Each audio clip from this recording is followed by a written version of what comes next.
Our next participant is Alexandra Doroschenko, and she investigated the effects of mold on us and the products around us.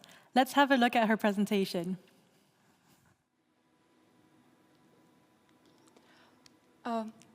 Good afternoon, ladies and gentlemen. I hope you're doing well right now.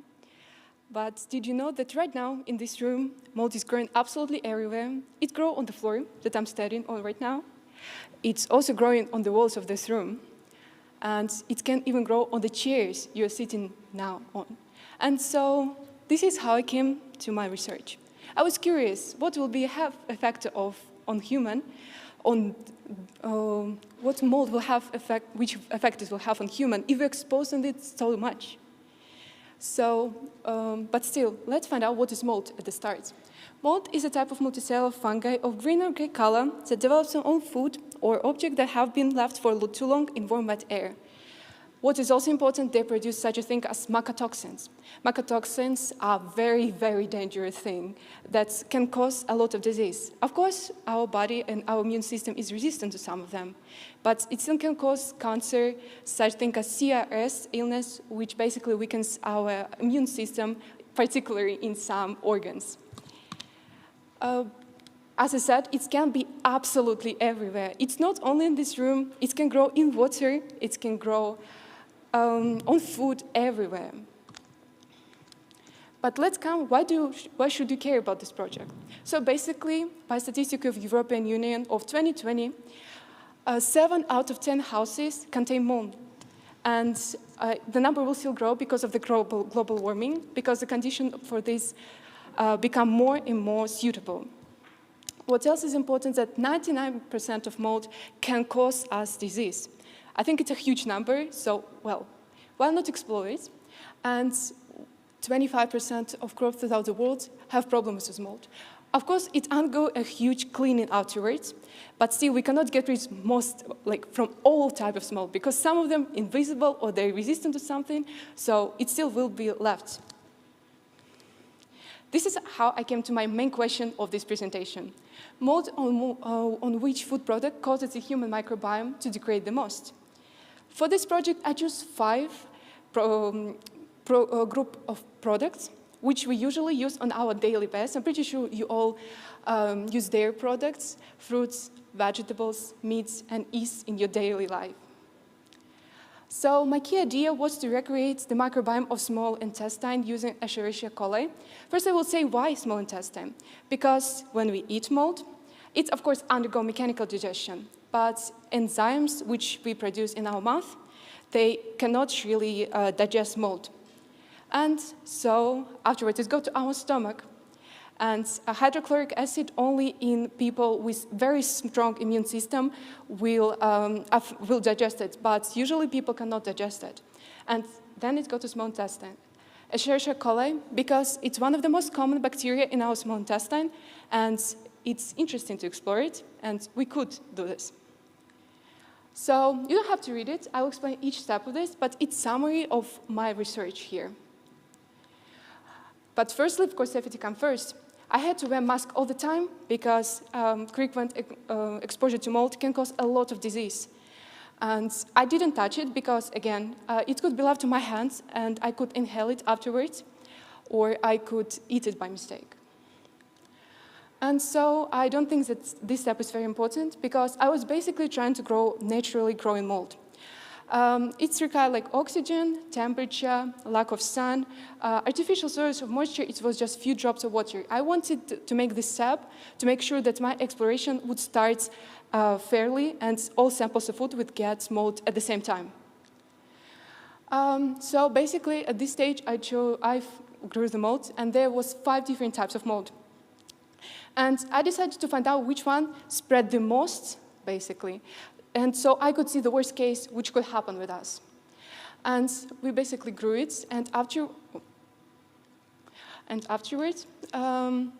we took the black mold, basically, which grew from bread, and we cut it only upper layers, which didn't touch the bread, so it wasn't exposed to bread, and it didn't affect my experiment. Afterwards, I added just a few drops of water, and here comes the interesting part, food contamination. It's me. And in front of me, there are 5 different groups of products. And as you can see, I used 3 petri dishes for each type of product because I wanted to make this research as reliable as it's possible to make sure that all of them reacted. Afterwards, I collected 5 the most fast-spreading samples of food from all of them, and I decided to basically contaminate already bacteria. So basically what I did, I added agar jelly, and I put Escherichia coli in LB solution, and I spread it around so it wasn't concentrated in a particular area. And after I added a small amount of mold in each of them and added a few drops of water. It's how I try to simulate the microbiome of small intestine. And here comes the result. Firstly, I will tell you how I was measuring it. I was measuring the surface area around the mold sample, which grew because of this experiment. And I also was measuring the thickness of this layer. And by the 3 days, we found out that actually onion grew the most, yogurt grows less, apple grew a little bit even less, bread even worse, and apple grew the least. You can see here clearly that comparing to onion, the surface area around apple wasn't really affected. Okay. I have all of the results here, and basically I found out that yogurt spread it the most, and basically you can see some of the results here. And I decided to come to the conclusion after this. The mold grew on the yogurt sample the fastest spreading on the small intestine, while mold on the meat sample is the least spreading in the given conditions. And other products, they were growing not really fast, but not really slow. Why should you care about the project? I wanted to increase the awareness of the problem because it will still grow. And it's also important for scientists because such illness as CRS or cancer from mold is quite an often thing, but we don't even notice it.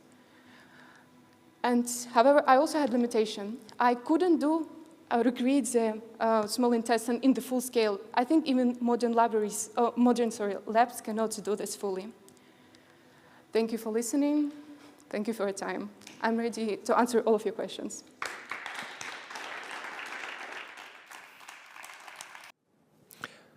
Hello. Hello. The presentation seemed very, very good. How are you feeling right now? I feel relieved because I was quite worried before that it wouldn't work out for me because it was quite long. Oh, so you were scared about the time. Yes. But in the end, it worked out, right? Yes, it did, indeed. So how does it come that you went into that topic? What was your inspiration? Actually, I always knew that mold is everywhere around us, and I knew that I wanted to do something with it, find out basically what impact on our body it has, and I just decided this year to basically find out what it does with our digestive system. Okay. Did you have like an inspiration or?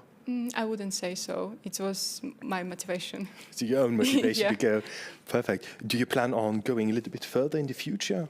Yes, maybe. I think the mold is really good for engineering, and I think we can use it in a lot of biochemical engineer products, and yeah, I'm sure it will work out. Great. So it's something that you're going to continue working on in the future? I think so. Yes. I plan into at least. So are we looking at a future project where you go in a little bit more depth? Of course. That's great. So this is your first presentation. Yes. How was it to be in front of judges presenting something and never done something like this before? I wouldn't say that it was scary because the judges they looked really comfortable there, sitting there, so it made me more confident to speak. So it was a very fascinating experience. That's great to hear. And then on a personal note, so the mold, most people would see something disgusting or unhealthy. So is there something that you can tell us which might change that mindset? I think it's a well-known fact, but we produce a lot of drugs against mold from mold. So I think it's a very positive note. Mm-hmm. And we also use it in a lot of products. For example, beer. We create beer using mold, and yes. Okay. Well, you seem like the absolute expert on this topic. But in your project, did everything go as planned, or did sometimes something go wrong? Of course, it didn't work out from the start really good. What happened to me, I couldn't contaminate food with mold. For some reason, it didn't want to grow. So I had to redo this process again. So if you could do anything different from what you did now, what would it be? I think that I would like to try something in engineering sphere and actually create something that could give a solution, not just an investigation. That's a nice idea, actually. So you're very interested in science, Absolutely. from what I hear. Do you also have other passions than science? I absolutely delighted about history and law. I think it's a very interesting topic to pursue, but I still more on the side of science.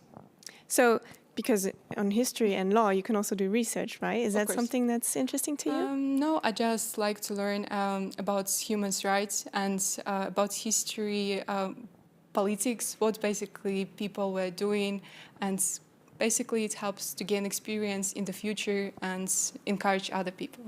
That's awesome. Do you already know what you want to do when you're older? Yes, I'm going into biochemical engineering. Yeah. Very fascinating. Well, thank you very much for joining us here, and congratulations again on your performance. Yeah. Thank you too.